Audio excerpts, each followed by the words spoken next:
kimwe haririye igihe kimwe bavuga yuko Uburundi butunze kurusha Ubushinwa gushika n'abavuga yuko twebwe ari cyo gihugu kinini kiruta Ubushinwa hari adusanganije icambere Uburundi ni bunini kurusha Ubushinwa ko twaciye dufata uburinganire bw'Ubushinwa tugaburira Abashinwa bose. Ubushinwa bugizwe n'abantu bangana n'umuriyaridi miliyoni amajana ane. Uburinganire kubagaburira batwaye akantu gato ibuga dufata Uburundi tubugaburira Abarundi uja rusanga Umurundi ni batwaye hanini none ufise itongo rinini kubera iki Ubushinwa kurusha itongo kubera iki duca turaraba dusanga iwabo igice kinini n'Ubugarama atamvura irigera igwa kuvisi yawe igice kinini none ko ariko turusha itongo turaraba none ibi biki bafise ubutare bafise nta butare bafise haririye igihe kimwe imatera ya mbere bayikoreye mu isafuriya baharuza kagasaha ka disco amasogonde bati kurako nigogo araduga ushika kuri rya exime ubona umugwiza atunga imatera ya mbere bayikoreye mu mbega watanguye kwigisha umudogiteri nawe yibwiye erega none wowe uri docteur wigishijwe nande n'umudogiteri uwa mbere yigishijwe nande ubu tuze turagarukana ubwenge mbega watanguye kwigisha umudogiteri nawe yibwiye ni petrole tuyifise ngaha petrole igitoro ngaha turafise kiri he hirya mu Rukoko ciwacu no muri Tanganyika abayamva amakungu ava mu byo washoye mwayivuze Uburundi burafise ibitoro bufise buri kintu cyose kugira ngo nabwo bube bya bihugu bya mbere bitunze mubona ho hindurwa uburyo twiga canke birasaba yuko turinka abantu baje kuvyiga igihugu gitezwe imbere n'Abarundi ntigitezwe imbere n'Abahutu n'Abatutsi n'Abatwa gitezwe imbere na beneco Abarundi gende uvuga uti Ubushinwa buratunze hari ivyo dufise buryo Ubushinwa butagira none ufise itongo rinini kubera iki Ubushinwa isigiye kwasama imira abantu n'akanwa kayo kuko Imana ibitegetse rini itangazo ryihutirwa ni inkuru iteye ubwoba kuyumva no kwihangana ariko umunyabugingo arayumva utari umunyabugingo ntago yabyumva isi ubu butaka isigiye kwasama ifunguke abagabo bagwemo ibahekenye n'amenyo yayo abagore bagwemo wagihuguwe yemwe mwandongozi mwe mwanze kumva ariko kwa gatandatu isigiye kwasama ibamire nk'uko yamize bene Kora igiye kubamira ubutaka irivu rimaze igihe rinyotewe ntimubare ngo nige kizuba ubu butaka bumaze igihe bunyotewe icyaka irivu navuga ngo rigiye kunywa amaraso Imana itabare amaraso yawe ubu butaka ntiwiyanywe mu nyota bufite ayawe avemo mu izina rya Yesu Kristo w'i Nazareti niba wizera kabiri isi niba Imana ifunguye icyo cyobo umuryango witwa isi kugira ngo imva zibe nyinshi abahambwa babe benshi bajya mu kaburi mu byobo babe benshi Uwiteka guhagarareho mu izina rya Yesu ni ukuvuga ngo inkongoro inyamaswa ibisiga imbwa bigiye kongera birya inyama z'abantu Imana iguhagarareho ntubikimazi ntubigitambo cy'abana b'abantu mu nyungu zabo no mu kugabitanya kwabo au nom de Jésus Imana iguhagarareho kwimana mu buryo bumwe n'ubundi mu ijambo rimwe n'irindi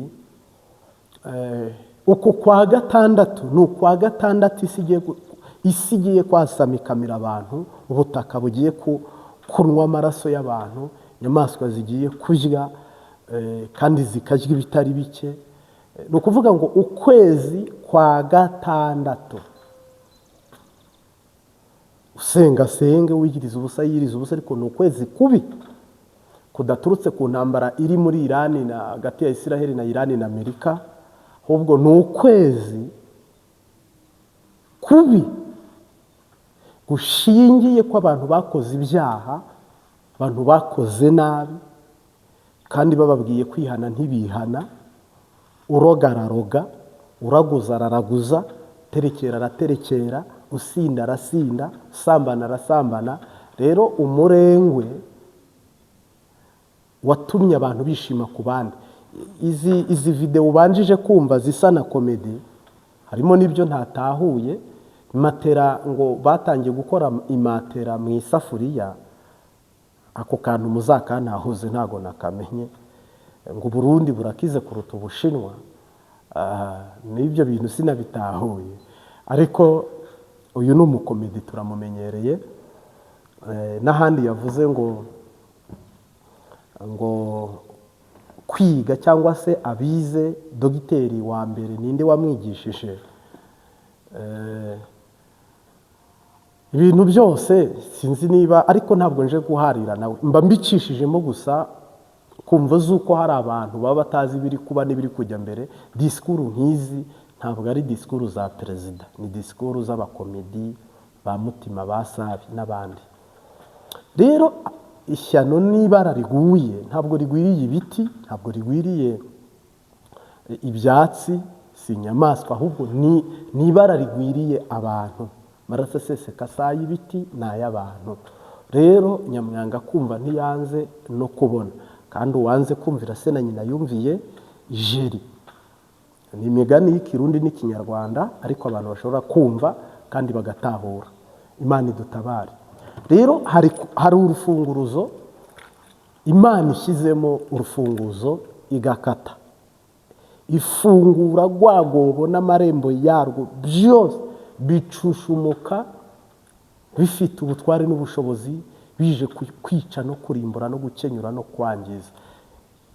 Uko kwa gatandatu abantu musenga, uko kwa gatandatu abantu biyirize ubusa ku rwego ruhambaye. Uko kwa gatandatu abantu biyirize ubusa. Imana idutabare. Uko kwa gatandatu usengera umugore wawe, hari igihe mutazaba muri kumwe mu kwa karindwi.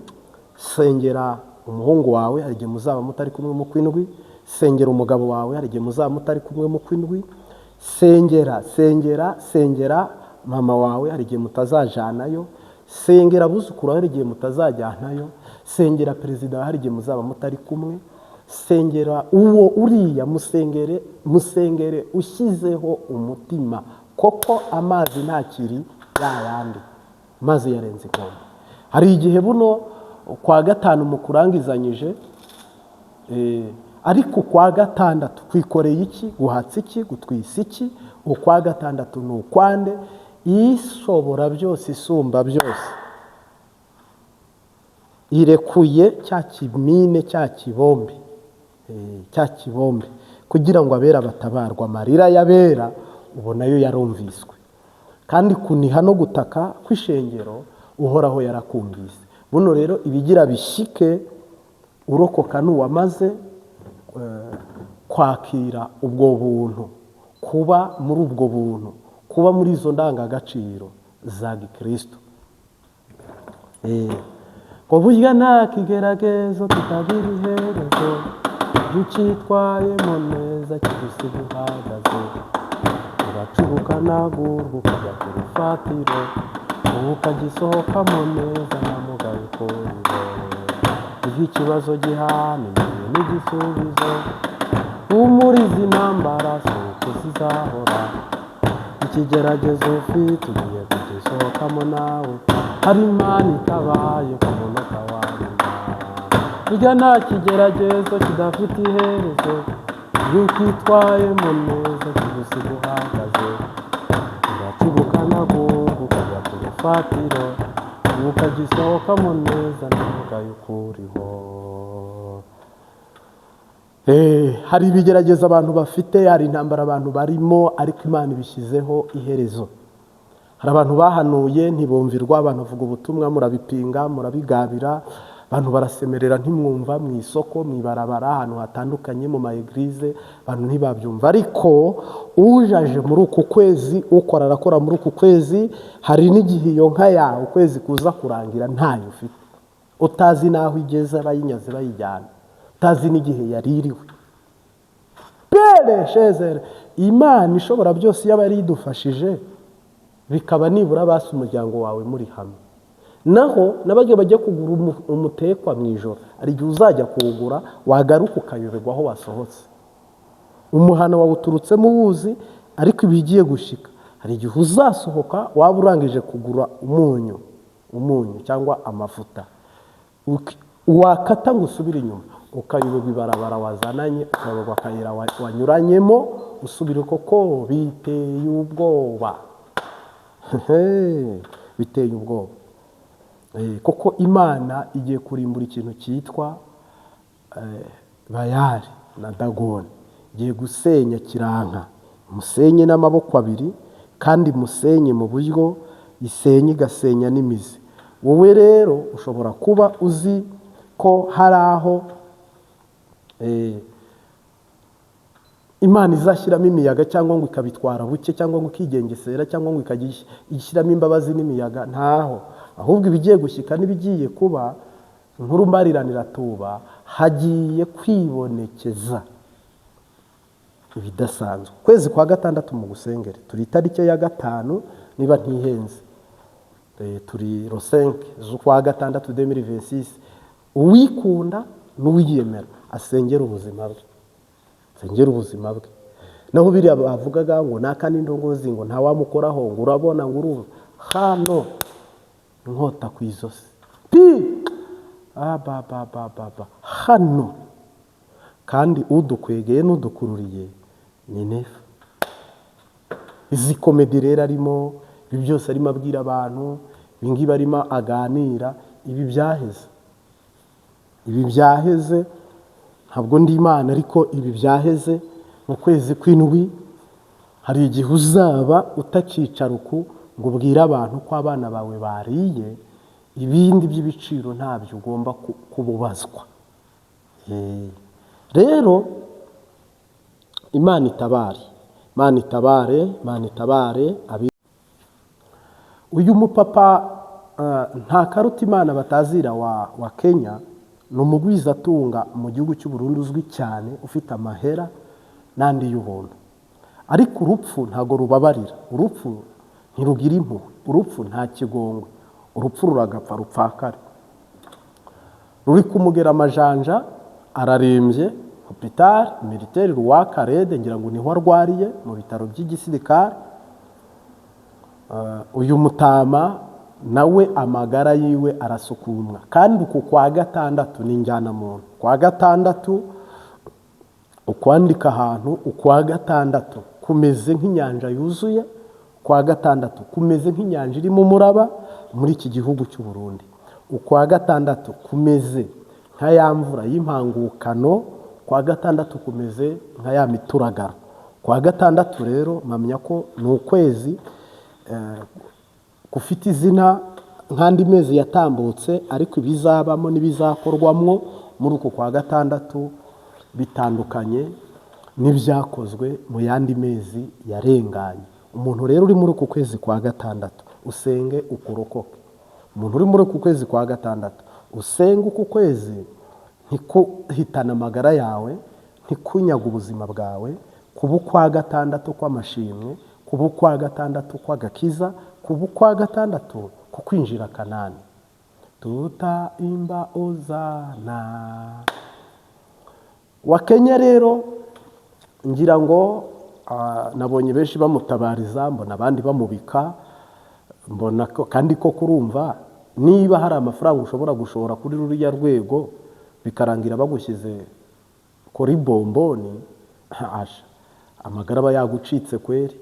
Kuko ubundi ntibinagera hariya atari shitani kujyanye hariya. Iyo usanganwa amahera cyangwa se amafaranga mu busanzwe ntabwo bishika hariya. Iyo bigejeje kuri bomboni rero haba hasigaye rya jambo rivuga ngo Imana niyo yakironkera ikimazi, naho abana b'abantu bayamanitse. Wa Kenya nawe kereka Imana yironkeye ikimazi itakirose, akaburi nawe karamutegereje.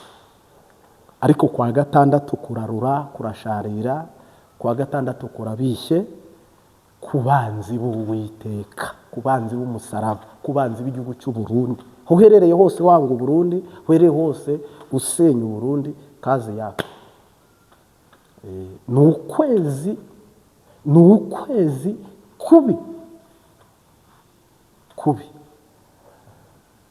Ubwo rero uko kwezi hazapfa benshi, uko kwezi hazangirika byinshi, uko kwezi harimo abari buhambwe, uko kwezi n'andi masoko azashya, uko kwezi ni ukwezi kudashobora kwijyana, ni ukwezi kutari bwijyane, ni ukwezi kutarimo kwitiranya izina na rimwe, ni ukwezi kutarimo gushidikanya na guke, ni ukwezi kuruta gukuriye ayandi mezi yose, kuritangura kukaniheruka. Rero hari abantu bari kwiyiriza ubusa muri uku kwa gatandatu, hari abantu bari gusenga menshi muri uku kwa gatandatu. Nagira ngo ntangaze ibi bikurikira cyangwa se mbivuge uku: musenge cyane, Imana ibazigame, ibashyirireho umutaka, ibashyirireho uburinzi, ibahe igitinyiro, ibahe igikundiro. Amazi yarenze inkombe. Rega tugeze muri Kanani, abavoma nimuvome, abatwenga batwenge. Rega twajabutse, turi kuri ku nkombe za Yorodani, tugiye kwinjira, tumengiye Kanani. Haleluya. Rega tugeze aho impunzi igiye kubwira iyindi ngo dutahe, tugeze aho impunzi igiye guhamagara indi ngo wabimenye, kabashe tugiye gutaha iwacu. Tuzaba kuri ya ngoma, imibabaro ishira Mana. Tuzaba kuri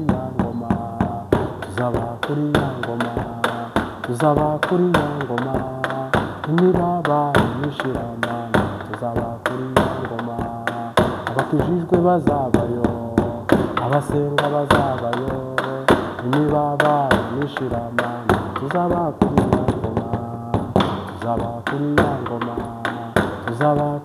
ngoma, imibabaro ishira Mana. Tuzaba kuri ya ngoma. Caginga telefone yawe, shyira akarangamuntu hafi yawe, izakenerwa. Soma, shyira ibyo kurya hafi yawe bitabora.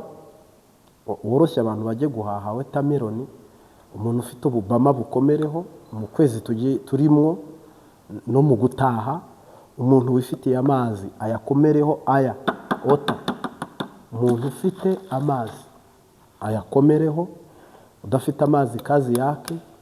Umuntu ufite amasengesho ayakomereho, ufite Bibiliya ajya ararana nayo hafi n'igitabo cy'indirimbo, kuko abantu bazaburana n'ibintu biburane, amasoko ntari bureme, amabarabara ntawe uyatambuka, nta kintu kiri bupase. N'uwaguze utuyinite ubwo yatuguze, ntuzabona ahandi utugura kereka kutugura. Ukoresheje rimikashi nabwo n'iby'agahe gato bazabifunga. Ibigiye kuba itegure uwo mwiteguro, kandi uwitegure neza nta gushidikanya. Imana itabara. Nimugirirwa ubuntu, abana bazaba bavuye ku ishuri sava, niba batavuye ku ishuri byo ni ibindi bindi, kuko iki ni igihe cy'uko abana bari ku ishuri ariko bitegura gutaha. Aho rero mubasengere, kandi hano muratunguwe. Harimo uhita avuga ngo ubwo Red Tabara iri mu nzira, MVT turi mu nzira, RDF iri mu nzira. Uhita avuga ngo ubwo ngubwo ngo Prophete Martin ashatse kuvuga ko Imana izahagurutsa igisirikare kihe cyo guhindura buno butegetsi. Imana izakoresha yahe maboko, Imana izatabara ite, Imana izanyura he? Ntinegurizwa izuru, ntigiciribwa inzira, nta n'uyibaza ngo ukoze ibiki uvuyeho ugiye he. Ikora uko ishaka mu gihe ishatse, kandi yitwa Imana. Koko Mose Imana yarabwiye ngo ugende ubwire ngo ndiho, nduwo ndiwe. Ntabwo yigeze yisigura ngo Farawo ngo ndi Imana ngo ituye aha n'aha ngo oyaye.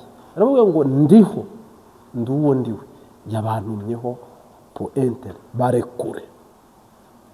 Na hano rero harimo abantu bazi ko ngo nzabwira Neva, ngo Neva azabyumva, ngo ni ngombwa ko Neva ubu butumwa bwumva. ngo cyangwa generali naka koroneri naka. Ubu ni ubutumwa nje ntafiteho gushidikanya, ni ubutumwa kandi ntafiteho gukekeranya, ni ubutumwa kandi ntafiteho n'akantu na gato ko kujya nirirwa mvuga ngo urumva ngo urabona uya. Ni ubutumwa Imana yampaye ngomba gushikana ku bene igihugu bateze bategereye ugutwi. Bujumbura iri mu kaga abantu bahegereye basenge menshi, Gitega iri mu kaga abantu bahegereye basenge menshi, na Ngozi iri mu kaga abantu bahegereye basenge menshi, kuko ibara rizagwa, bararizagwa abantu bazatema abandi, bararizagwa. Rero iri joro mutegereje, aya manwa mutegereje, Imana itabare, kuko Yesu yigeze abwira abantu ngo Imana ibaharire ko mutazi icyo mukora.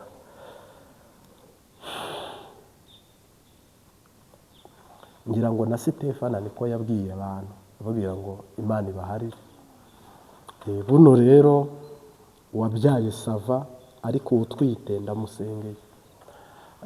Uri mu rugo rwe Sava ariko wagiye ku rupagaso ndamusengeye. Abashaka gusohoka biragoye, abashaka kwinjira biragoye, mushake mutenyenye, koko amazi yarenze inkombe, kandi ikibwirwa ni icyumva, icyerekwa ni ikiraba. Neva kumukuraho kwe gusenye byinshi, kurimbuye byinshi kandi guhinduye byinshi. Neva byari ngombwa kwavaho, kandi yaragambaniwe, arazengurukwa, aguma muri komedi, aguma yibereye muri ibi.